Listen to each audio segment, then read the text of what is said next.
Assalamualaikum warahmatullahi wabarakatuh. Salatu wassalamu alaika ya sayyidi ya Rasulullah khutbadikallati lati adrikna.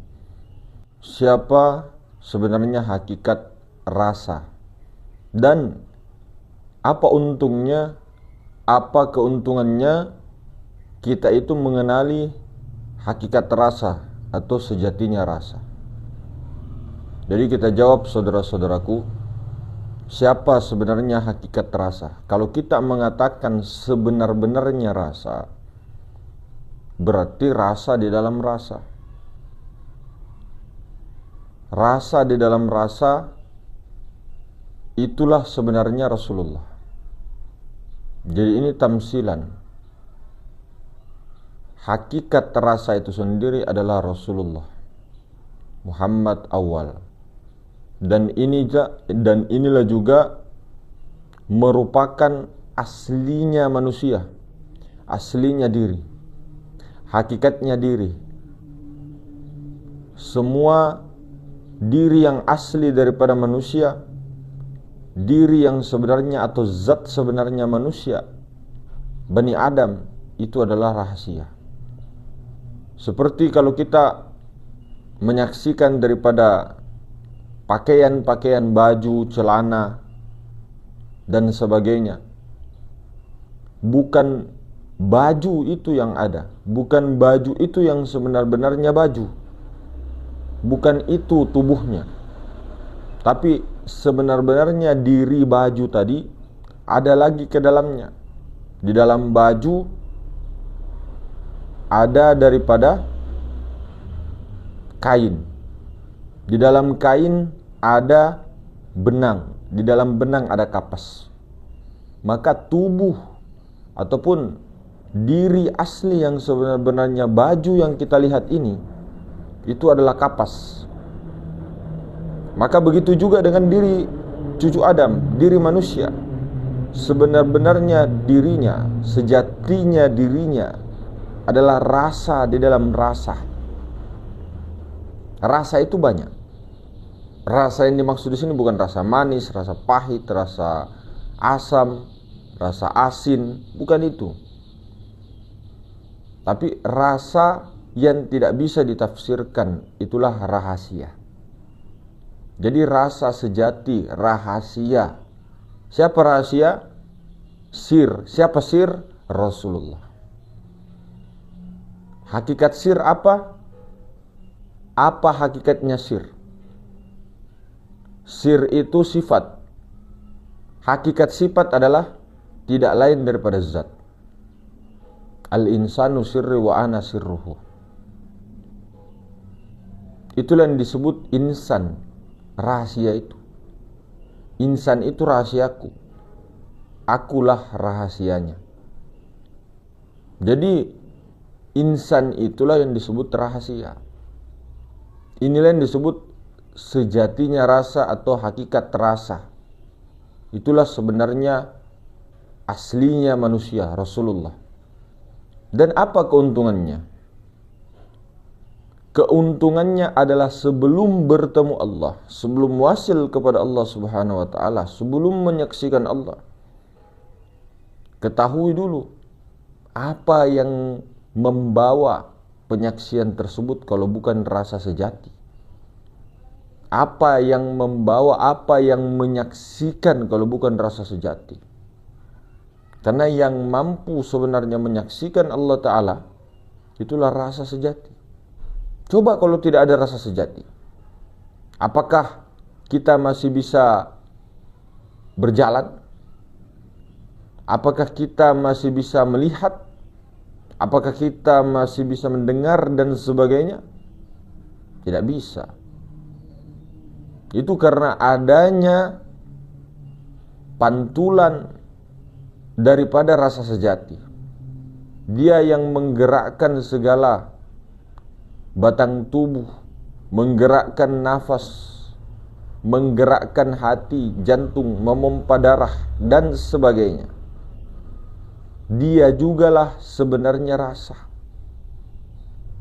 Siapa sebenarnya rasa? Rasulullah. Maka itu keuntungannya. Dan keuntungannya 1 kali 25 jam itu ketika kita mengenali hakikat rasa yang sebenarnya itu Rasulullah, terutama di dalam kehidupan sehari-hari, kita menggunakan daripada Rasulullah. Apa-apa yang mau kita buat, minta izin kepada Rasulullah. Kalau tidak diizinkan Rasulullah, jangan mengerjakan. Dan begitulah ulama-ulama kita dahulu, orang tua kita dahulu, tidak berani mengerjakan apapun kalau tidak ada perintah dari Rasulullah. Tidak berani keluar ke rumah kalau tidak ada perintah dari Rasulullah.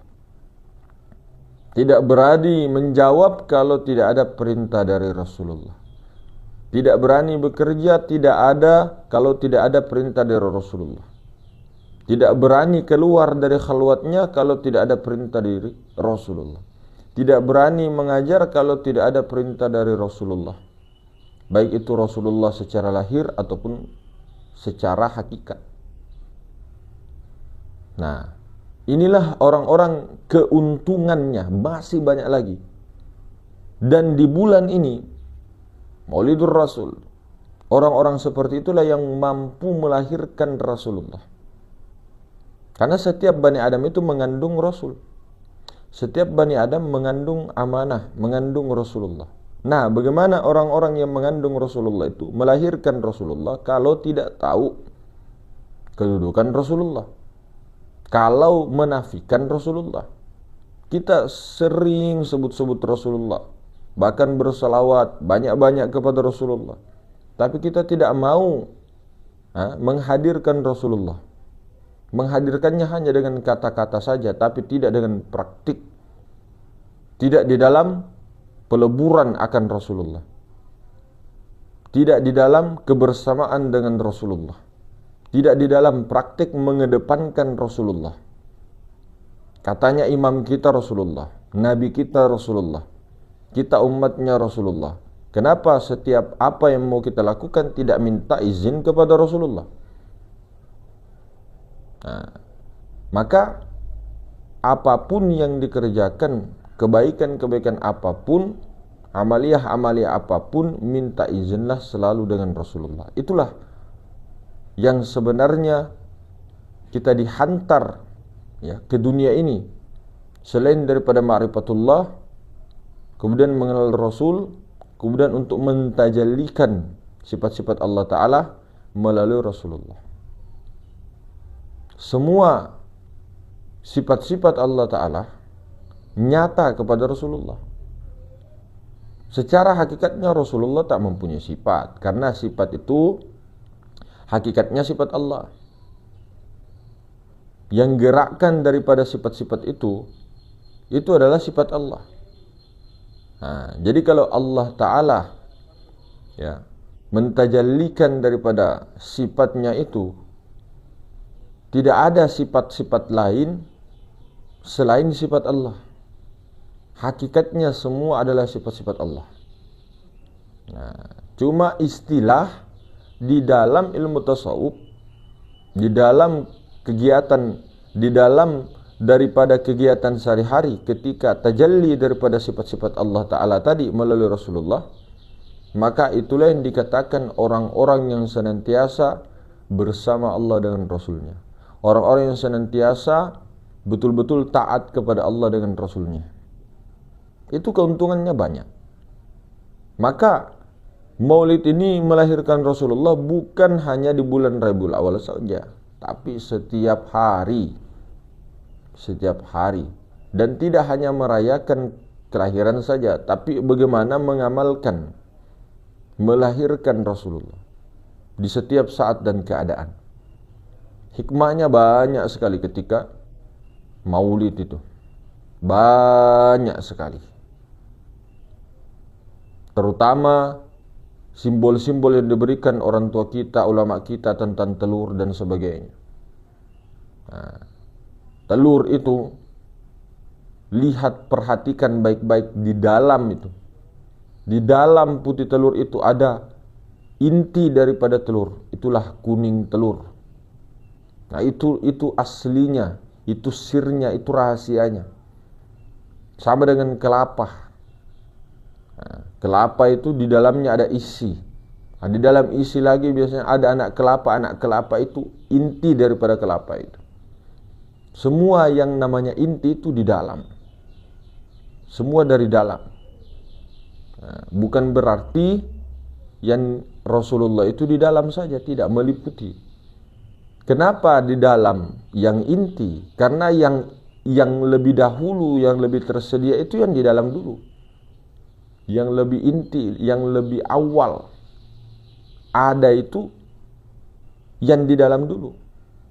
Kenapa bisa begitu, Mas? Coba lihat kapas. Kapas itu yang lebih dahulu daripada baju. Sebelum dia jadi baju, kapas. Setelah jadi kapas apa? Benang. Setelah benang baru kain. Setelah kain baru baju. Terbentuklah baju. Nah, padahal kalau orang-orang hakikat menyaksikannya kapas. Nah, begitulah juga pandangan kita. Bukan pandangan kepada yang berbentuk-bentuk itu, kepada diri.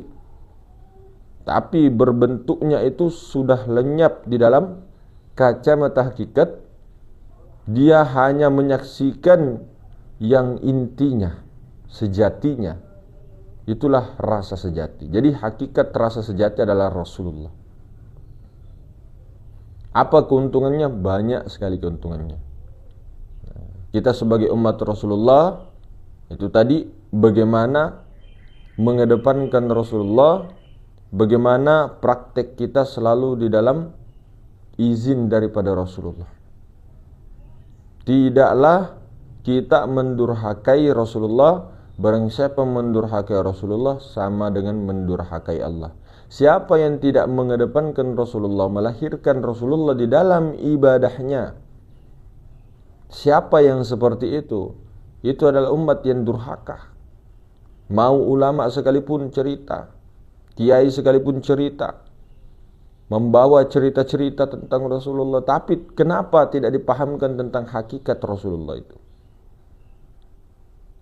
Padahal Nabi kita Muhammad sallallahu alaihi wasallam itu bersedih ketika umat-umat Rasulullah itu tidak betul-betul mengenal hakikat Rasulullah yang ada pada dirinya masing-masing. Karena Rasulullah diutus untuk itu. Seluruh para nabi diutus untuk itu, untuk mengenalkan Allah melalui hakikat Rasulullah pada dirinya masing-masing. Itulah para nabi, para rasul diutus itu begitu. Nah, untuk memberantas kesyirikan. Nah, kalau kita tidak memakai Rasulullah di dalam mendirikan solat, di dalam ibadah amalia tersebut, kita itu artinya membawa diri kita, membawa adamiah kita itu syirik khafi bil khafi. Siapa yang memerintahkan kita mendirikan solat? Rasulullah. Apa yang dilakukan sebelum solat? Rasulullah suruh matikan diri sebelum mati. Rasulullah suruh kita untuk ada di situ, di dalamnya rukun kolbi. Nah, rukun kolbi, orang yang sudah rukun kolbi itu memakai apa untuk menyaksikan Allah? Hadir hati nurani menghadap Allah, itu kan rukun kolbi. Nah, kalau sudah hadir hati nurani menghadap Allah, itu orang sudah paham tentang sir. Menghadap sirnya kepada Allah, bukan dia menghadap kepada Allah. Kalau dia menghadap kepada Allah, syirik. Syirik hopi bil hopi, wujuduka zambun, membawa diri. Anania, kita tidak memakai hati nurani ketika mendirikan sholat. Bahkan di dalam bersedekah pun, di dalam memberi apapun, di dalam kita kasihan pun, kita tidak memakai hati nurani. Kita memakai hati kita, pikiran kita, perasaan kita, membawa diri kita. Jangan membawa diri di dalam memperbuat apapun. Bawalah Rasulullah. Nah, jadi mungkin begitu, hadirin semuanya, hakikat rasa sudah mengetahui. Kita tidak mengatakan rasa ini, rasa itu, nano-nano, tidak. Tapi hakikatnya rasa. Mungkin begitu. Assalamualaikum warahmatullahi wabarakatuh.